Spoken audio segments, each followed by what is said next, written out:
All right, welcome back, everybody. We're here for another episode of Comeback Stories, and we are here for round two with our guy, Daivji. Daivji. Welcome back. Hey, it's great to be here. You know, I was Just took a little break, shook off round one.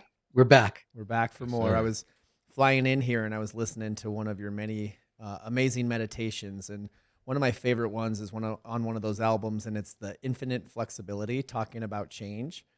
And you have a line in there that I use all the time, and I try to credit it for you most times, and people are like, "Ooh, that's a good one." But the line is, "Change is not part of the process; it is the process." And I know in that meditation you talk about the quote from the Bhagavad Gita of, "We have total control over our outcomes or our actions, but we don't have control over the fruit of them." Can you just talk a little bit Right. about the power of that and just surrendering to change, and how many people struggle when they resist that change? Yeah, that's actually chapter 2, verse 47 of the Bhagavad Gita.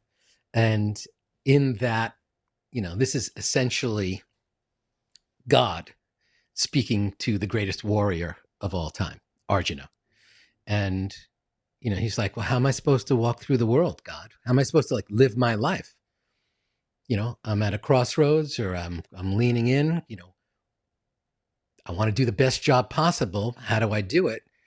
And he's instructed, we have total control over our own actions, but no control of the fruit. So why would your attention be in the fruit? Why wouldn't you instead put all of your attention on the thing you're doing right now and let go of the outcome? That doesn't mean be a slacker. That doesn't mean don't care about the outcome. But it means that for you to achieve your outcome, you got to put your attention on this moment right now, on doing the thing you do as brilliantly as possible. And if you've prepared, and if you've practiced, and if you're leaning, and if you're present, then whatever you do will ideally lead to your best outcome. And so, but if our attention is out there someplace, we see it all the time. If you're running across the street and if you're looking at the other curb, that's when you trip. If you're looking, at the traffic and your feet, then you're probably going to be able to scamper to the other side of the street. So it's, he follows it up with this line in Sanskrit, Yogastha Kuru Karmani. God says to the greatest warrior of all time, essentially, establish yourself in the present moment and then perform action. Get still and then be brill. And we know this when we're thinking about the thing that's down the road, Darren, if you're thinking about well, when I get to the end zone and the ball comes to me like this, then I'll catch it. Who knows what that route looks like by the time, that whole thing happens. If you're present every single moment running the route, that's when you do your thing brilliantly. And maybe that's when you get to adapt to the moment also. So we're living in a moment of change. Here is this moment. It's gone. Here's the next. It's gone. Here's the next. It's gone. So if we're really going to attach ourselves to all the other changes happening externally, instead of getting centered, really connecting to that balance, that thread of balance that's inside of us, then we're probably going to have the best conversations. Then we're probably going to show up most prepared. Then we're going to, actually respond to the moment. And that's how we master the moment, by being fully present and responding to everything around us.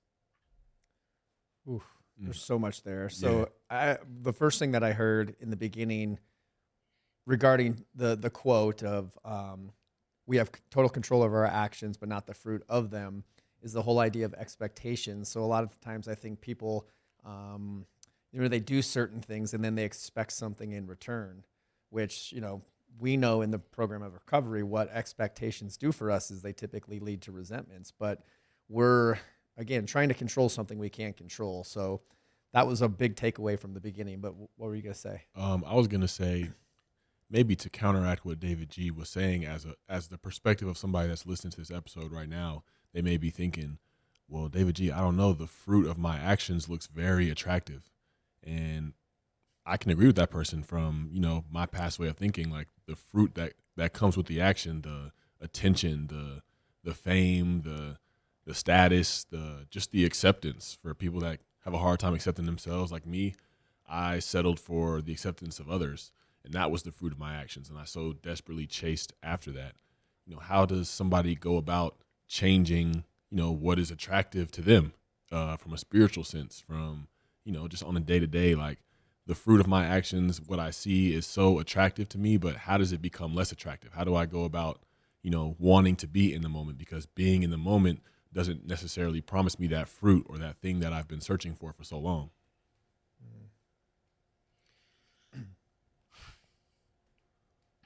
That's really deep. That's a deep question. We think of, all of us have dreams and desires. All of us have expectations. All of us have a very, very clear understanding of how we believe life is supposed to unfold. And then when it doesn't necessarily, then we're disappointed. So that's one trajectory of our lives. Then there's this whole other thing about us being attached to the outcome. So I may want to show up and have this really sweet connection with someone, right? So let's say I'm going to, go on a date, or let's say I'm going to meet with friends, or, or someone, and I'm looking to like reconnect energetically. I'm looking to really have a really sweet time with this person for whatever. Want to have fun with them, want to have a good time with them.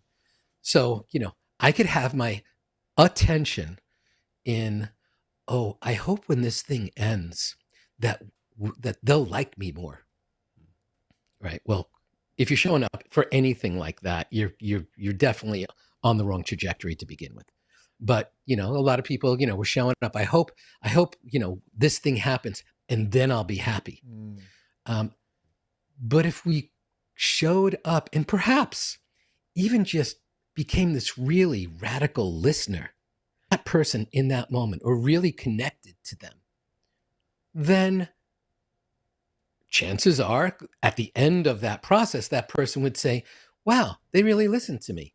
I don't know if I like them more or like them less, but I can certainly say what a great skill set of theirs, or what a great attribute of theirs that they listen to me. I mean, that's how we forge our deeper relationships. So if I'm attached to the outcome, I can vision the outcome. I can see the outcome. I can plan for the outcome, but then I have to release it and get present. And that combination, I believe, in terms of business, finance, sports, relationships, I think that's the secret. Have a vision. It's important to have vision. Like I said, we all have dreams and desires, but when it comes to the interaction or the action, we need to be fully present. And I can't be thinking about what an amazing lawyer I'll be while I'm taking the bar exam. I need to be fully present, actually taking the bar exam. And then if I'm fully present and I brought it, then probably I'll pass. But if my attention is, oh yeah, when I get to court, I'm going to really convince that judge or free that person, or, well, then you're not going to have your attention on the task at hand. So that's why it always comes back to being present. How present can we be in every critical and core moment of our life? Right down to when you think you're about to reach for some type of addictive substance, and instead you get fully present and realize, and you get to ask yourself in this moment, what do I really need right now? Because if all you're thinking is like, oh, if I can take that thing or drink that thing or take that pill or, snort that, whatever, I'm going to feel so light and so this.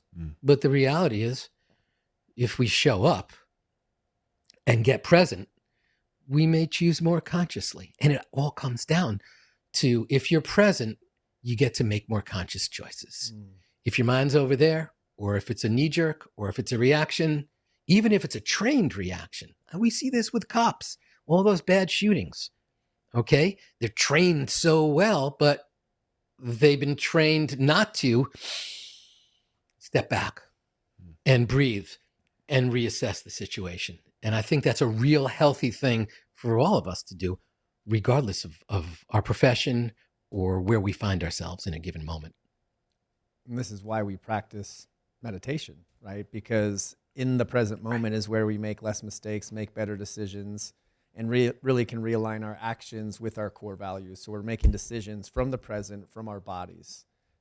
And I always say, like, the mind is tricky. It takes us down these roads that makes us feel so disconnected from the body. And the work is to merge the two together, where the mind and the body are in the same place at the same time. Earlier, we were talking about change.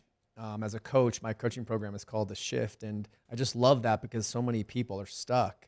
And I've been there. I've been there recently and going through a breakup, and there's so much fear. How do you see that? Like, I mean, is that the common theme that you see is why people don't want to change, is because of fear or some form of it? Well, we can get really comfortable with the stuff that sucks, you know, and it's just like familiar suck is so much better than unfamiliar and scary, potentially not sucking. Facts. So it's all about familiarity. We've got this part of our brain called the amygdala. The amygdala is our fear center, our anger center. It's the part of us that triggers fight, flight, in certain situations. And the amygdala is really a familiarity machine, part of our brain. Like when we step into a room, the amygdala suddenly like scans the room. Who do I know? Who do I feel safe with? Who's a little weird? Who do I feel threatened by? Oh, that person's a jerk. Oh, that person, they look pretty. Our amygdala is doing all of that to create so what's my safe parameter? And like our response, our brain's designed to keep us safe. So it would be a natural response of the amygdala if you walk into a room and suddenly there's people who are giving you bad vibes, or people who are, maybe they've said something mean to you in the past, or maybe this is someone I really had a challenge with. Suddenly that fear center, the amygdala, is going to pop out and say, this is all unfamiliar to me. I don't want to go to that space. And so if our brain is always seeking safety in every single moment, why would we venture to someplace scary? It's only upon really knowing at some deeper level, it's that Joseph Campbell line, the cave you fear to enter holds the treasure you seek. And so you sort of got to go to the other side of your comfort zone to experience the richness of life. And that's a scary thing to say to someone. Oh, by the way, I know everything's okay right now. Life sucks and then you'll die. Don't worry about that. But there's magnificence resting right over there. But you need to venture over there to do it. You need to get a little vulnerable. And in your vulnerability rests your strength. But that sounds so absurd to us in that moment. Like we, especially, in male-dominated endeavors. It's like, no, showing weakness, showing vulnerability, showing humility, that's not how you demonstrate that you're a badass, but actually in your vulnerability truly rests your strength. If I don't have to be pushing and pushing and pushing and pushing to present a facade or an appearance, which is all about fear-based, I'm just trying to not let you actually see what's inside. Then I'm putting all my attention there and it's all fake. Then all of my interactions are pretty much fake. But when you can have, a conversation with someone and bear, your true self, and I'm not saying you have to reveal intimate moments or really get personal with every single person, but, and of course, these are, you pick your spots, whatever they are, but we have opportunities in every single moment to show up, be present, and maybe dip our toe in. How do we know what temperature the water is if we don't dip our toe in? We get to say, when we dip our toe in and we go, too cold, we get to say, too cold, I'm not going in. But it's that difference, that distance between me saying, well, there's the ocean. I'm not going to go swimming today. Or there's this opportunity. Probably a little too risky. Well, how about everything doesn't have to be all or nothing? I think it's really one of the most important things that I've ever learned in my life is that everything doesn't have to be all or nothing. We sort of think we live in this zero-sum game, but everything doesn't have to be all or nothing. We get to, well, what's in between? Absolutely not going in and diving into the ocean. How about dipping your toe in? How about reaching out to someone before you commit to something bigger? So I believe that if we trust our hearts, if we trust the universe, God, something bigger than us, our highest self, our highest power, whatever you think that is, then we get to take scary steps. And that's where the magnificence of life is. They've interviewed all these people just as they were about to die. I don't mean a second away, but a couple of days before. And they've said, so what do you regret? What do you regret, of all the things you've done in your life? Has there been one regret? And it's 90% of people who are about to die say, the thing I regret is the stuff I didn't do. It's not the stuff I did. It was holding back on apologizing. It was not forgiving. It was not taking that trip. It was not doing that thing. It was not stepping into the dark cave because I was scared, but even though I knew the treasure that I was seeking rested inside. I feel like you're describing my life for the last year and just being totally, stuck in fear in a relationship. A lot of it was change. A lot of it was what was going to happen with my dogs and knowing that they were going to have to be split up and being so attached. And this is why the practice of non-attachment is so important, but also so difficult. But once I was able to walk through it, and the only reason I was able to walk through it is because I had help. I had friends, I had a coach, I had a therapist that were able to point out these blind spots. And, as I'm sharing certain things, and they would say it sounds like you're really rooted in fear right now.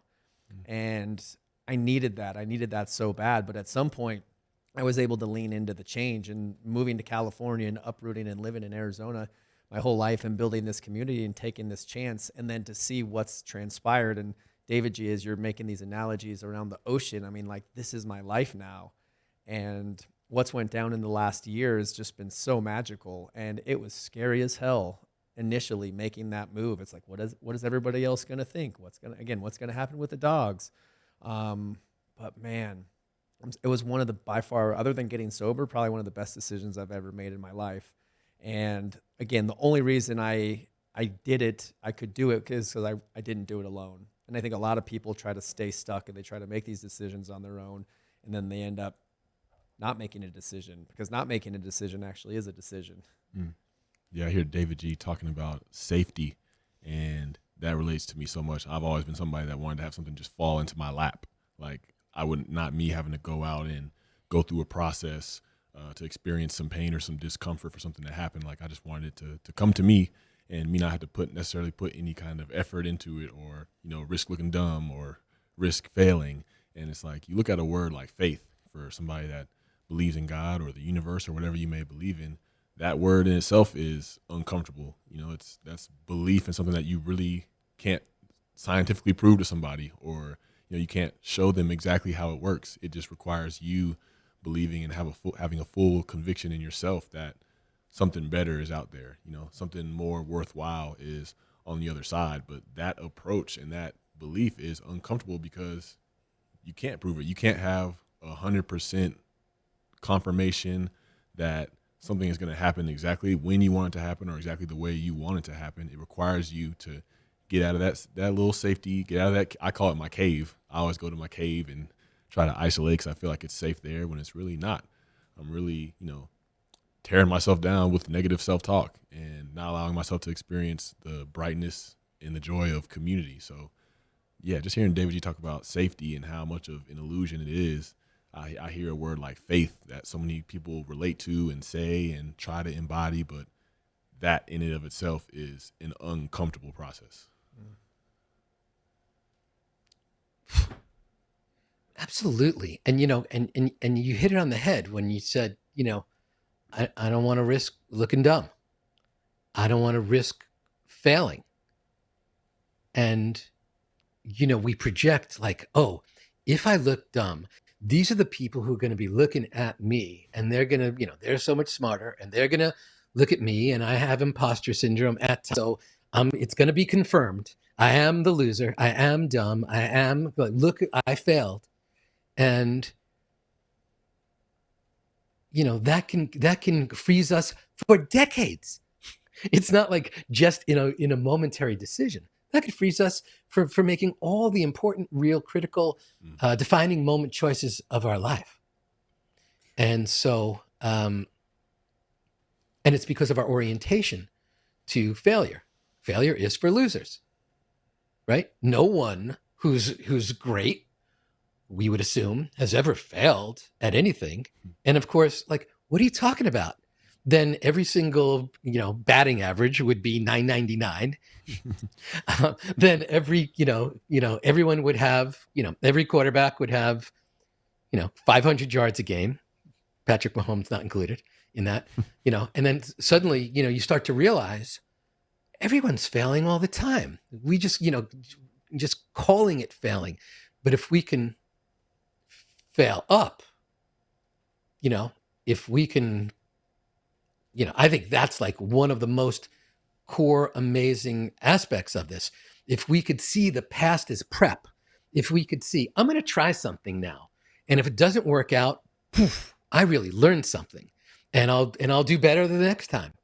And if we could see ourselves as a process, this continuous improvement process where there wasn't judgment about it.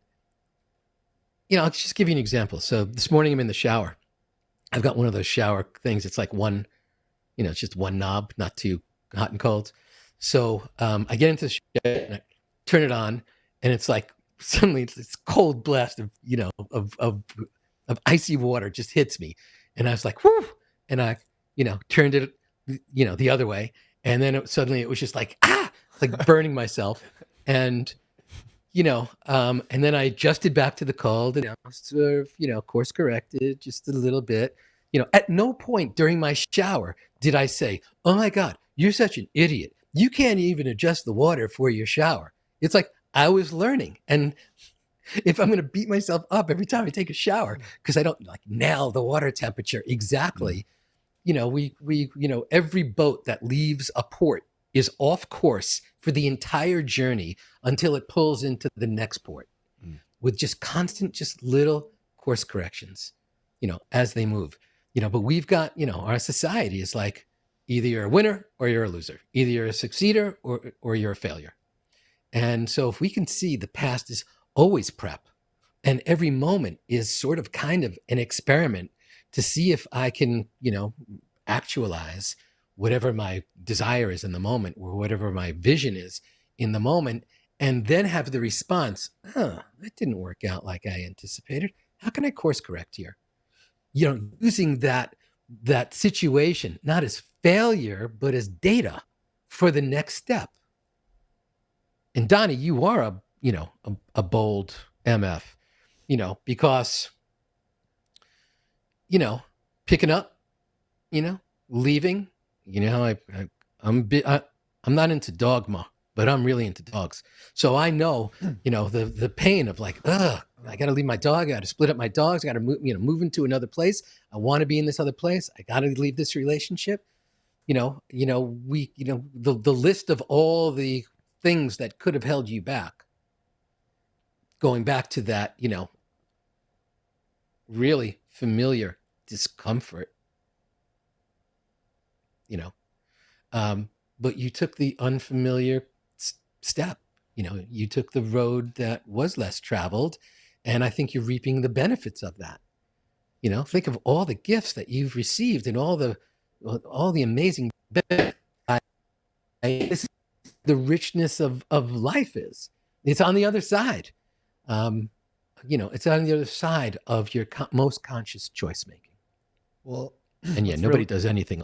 What's really cool how this has come full circle is, I credit you for giving me access to meditation, because I think like many, when they first start meditating, they struggle to get into meditation, Right. but I found you.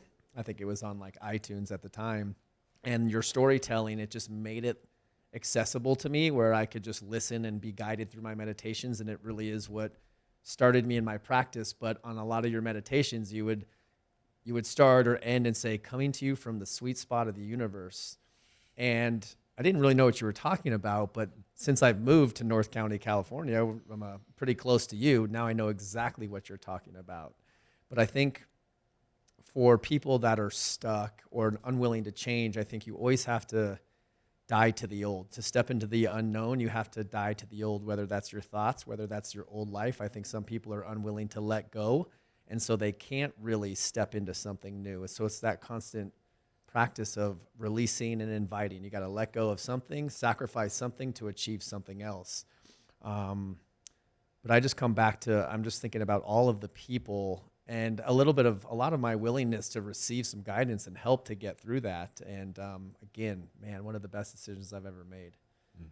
I hear you talking about letting go, and it's like, how do you let go without forgiving yourself first? You know, I hear David G's shower analogy, and the way he talked about, I didn't beat myself up for changing the knob.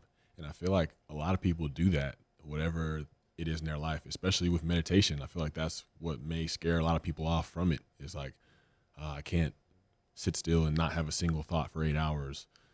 Or if their mind drifts, they're like, oh, I can't get this thing right. Like, and come down on themselves so hard instead of, developing that compassion for yourself. And, just the lessons that we learn from meditation, I feel like apply so much to life, because it's like, if you give yourself that compassion in the moment to allow yourself to come back, like, okay, like I see myself going, but when I come back right here to the moment where it matters, and continue to build repetitions like that, and then that would translate into something that you're holding on in your life that you need to let go in order to get to where you want to go.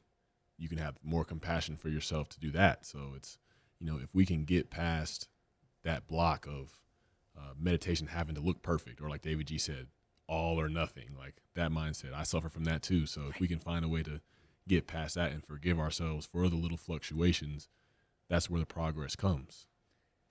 I'm glad you're bringing up forgiveness, because David G, I know you have one of my favorite meditations is healing through forgiveness. And you talk about the 3 types of forgiveness. And I think one of your lines in that meditation is when we forgive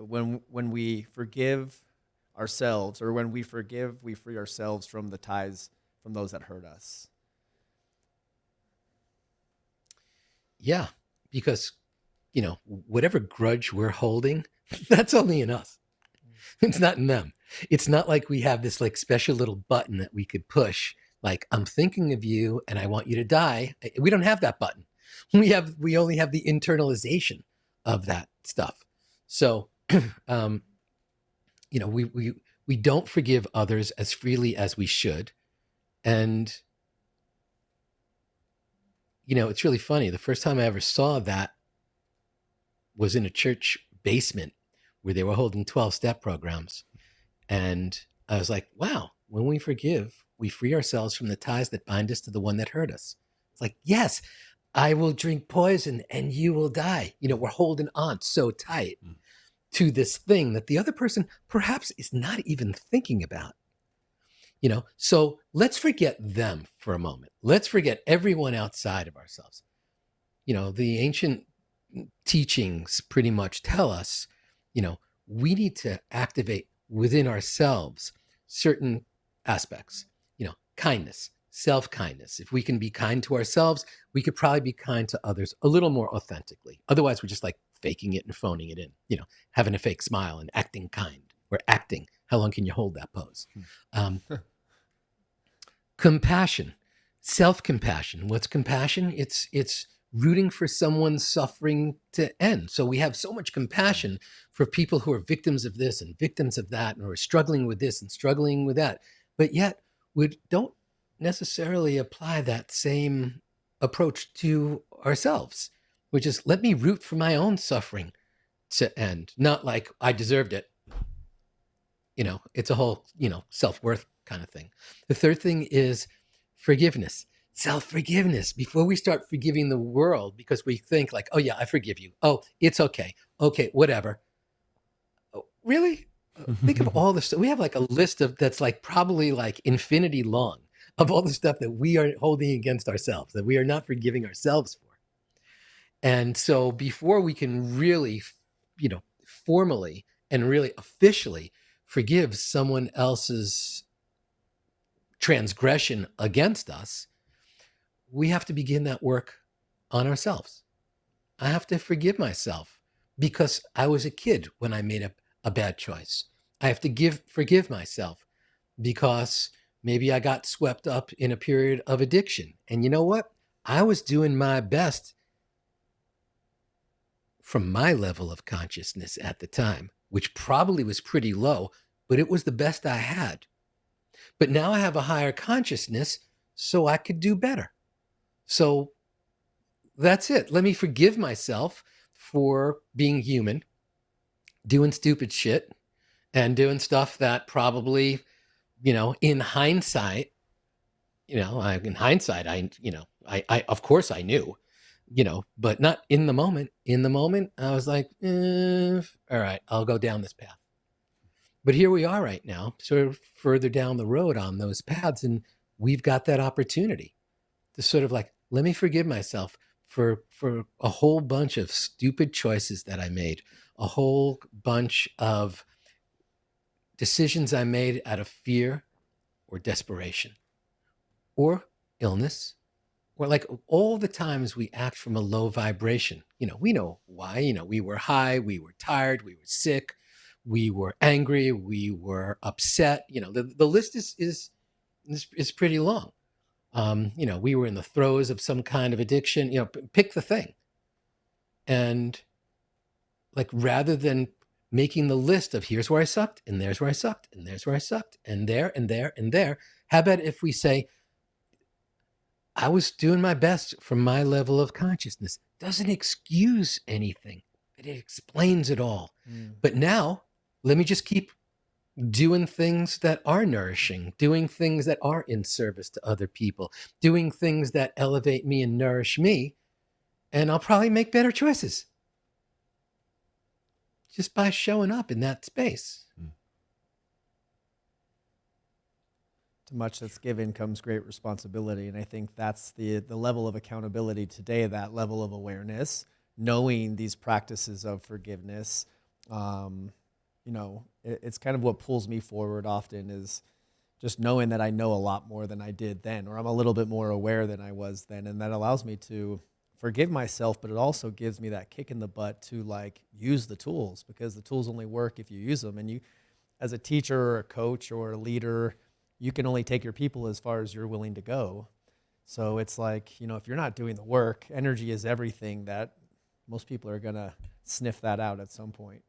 Absolutely. I feel like that's a great transition, because Daivji, I wanted to ask you, as being, who you are as a prominent teacher and somebody that is guiding so many other people to freedom just by the way that you use your words. What do your daily practices look like? What are your mantras and affirmations on a busy day or a stressful day, or, when you're feeling tired or frustrated? Like what are some of those tools for you? Well, they've changed over the years. In my early years of practice, I was always like, I would get still and then I would set intentions. And my intentions were typically, I want this, position, I want that possession, I want that new car, I want to be thought of by people like this. There were all these external things that I was trying to manifest in my life. Some of them I got, some were like score, and a lot I didn't. But there was a shift in my whole orientation to my practice. When I shifted from, rather than what are all the seeds I want to plant so that I can have all this other stuff, and how can I till my soil? How can I cultivate who I am? I'm much less concerned over the thing outside, because for the seed to manifest, it needs to be like the perfect seed in perfect soil. But if I can put my attention on who am I going to be when I show up today, in this moment, just for today, Who am I going to, who's that person? What are the traits, characteristics? What are the qualities that I'm going to amplify just today? Well, if I can till that soil so it's so rich and so fertile, then whatever seeds blow into it, they're going to sprout. I could have the most amazing seed in the world, but if I'm planting it on a rock, it's not going to manifest into anything. And so that was, Darren, for me, that was like the biggest shift in my life when I stopped putting my attention on all the seeds. I want this, I want this, I want this, I want this, I want this, to who can I be today? How can I show up today?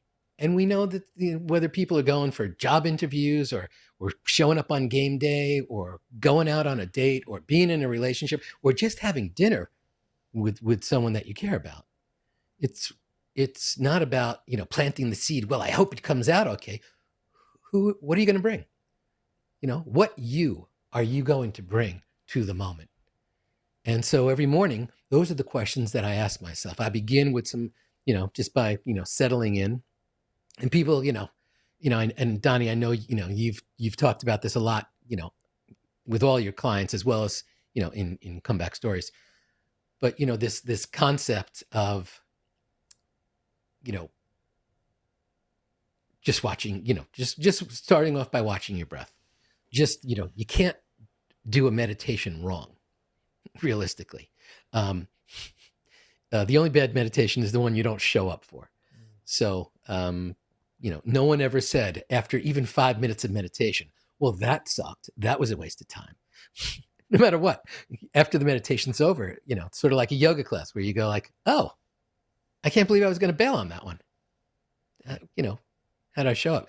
So for me, the most important thing is like my morning meditation. I want to set the trajectory of my day. I want to set the tone of my day. So I'll begin by asking myself, after I'm just like sitting down, and you don't have to cross your legs, you don't have to, do hand mudras or do anything cooked out. You could just sit in it on your couch. You could sit on the floor. You could lay down, whatever it is.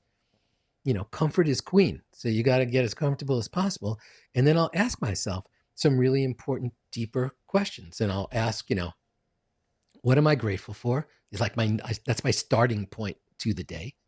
And a lot of people, feel that, is meditation going to get in the way of my relationship to God? No, it's perfect. Meditation actually allows you to listen to the whispers of God or of your heart, whatever. We pray for a lot of stuff. We ask for a lot of stuff. We're not spending a lot of time listening for answers. We're pretty rude in that way. Imagine all of our conversations with God are primarily one way, And so imagine if we then have the moment to sit and listen to replies, listen to those downloads that we might get. So really, that's my first thing is, what am I grateful for? The second thing I ask typically is, what does my heart need right now?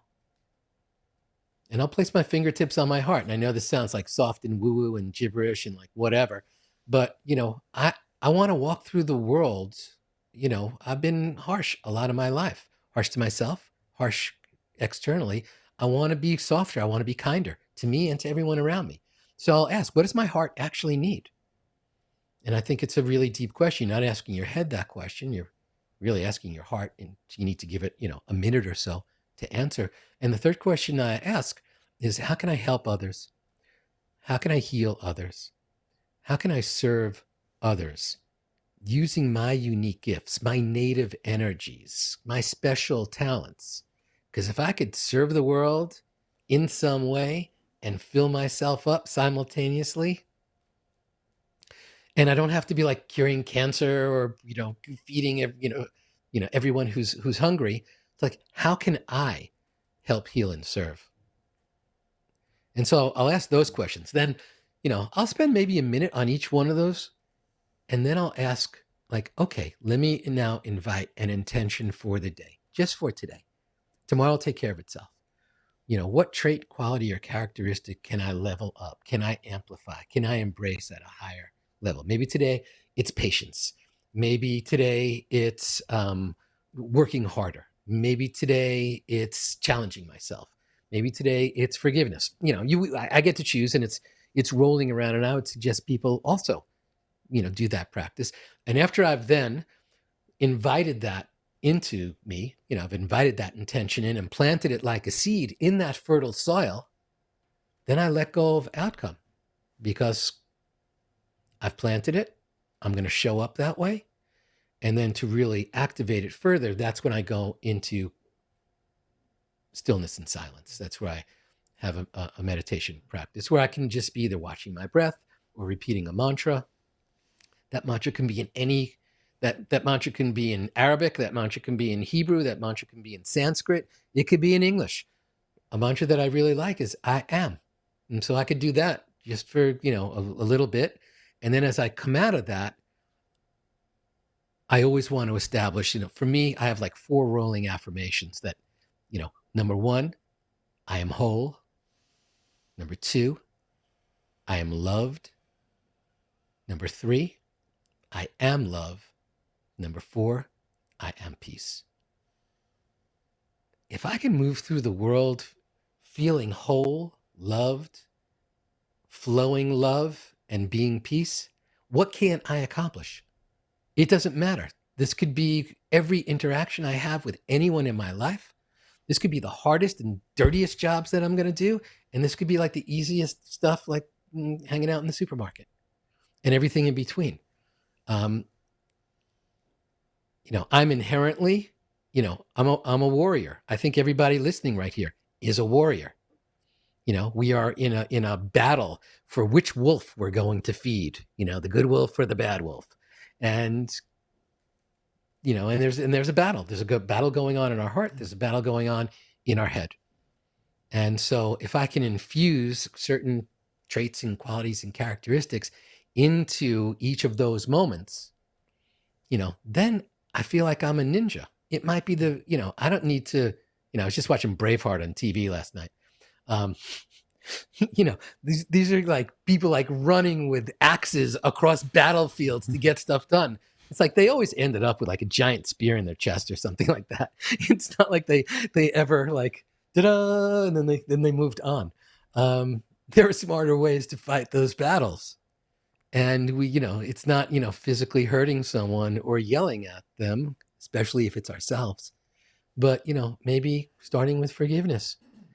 A great question to ask myself throughout the course of the day, especially when I'm plotting somebody's murder, is where is love and forgiveness? Where is love and forgiveness? When you're about like, I can't believe they did that. It's inexcusable that they acted like that. I can't believe they said that. I can't believe, whatever it is. Then I'll come back to where is love and forgiveness here? And it really settles me. So I am whole, I am loved, I am love, I am peace. I can just bring my badass self to every single moment. I can bring my machete, but knowing that I am love, what am I going to do with that machete? Well, we'll find out, but I'm probably going to do it lovingly. I feel like we're going to have you on probably quarterly. This is just like fully in the flow. And I think this is why I've just always resonated with, again, starting with your meditations and your words. It's powerful stuff, man. You're a very, very important person in my life. And just having you on here is a gift. I know the listeners are going to be receiving a gift and a lot of wisdom and knowledge. So thank you. Thank you for showing up. Thank you for being a dear friend to me and for coming on with us. Daivji, thank you for coming on here today. Thank you for coming on here, man. I appreciate you for what you did for me this past weekend. Man, I feel like you've equipped a lot of warriors that are listening today to this show with a lot of tools they can go forward with. And I feel like that's the best thing that we can do as human beings, is to continue to give, continue to serve, like you said. So I couldn't thank you enough, man. Well, thank you both. Thanks for creating comeback stories. You guys are that 1 + 1 = infinity. So I'm so glad that I could, maybe add some level of value to your already like amazing trajectory. The amount of people you're helping and serving is is crazy. I love you guys. Thanks for thinking of me. Love you, brother. Absolutely love you, man. All right, we're out. Peace.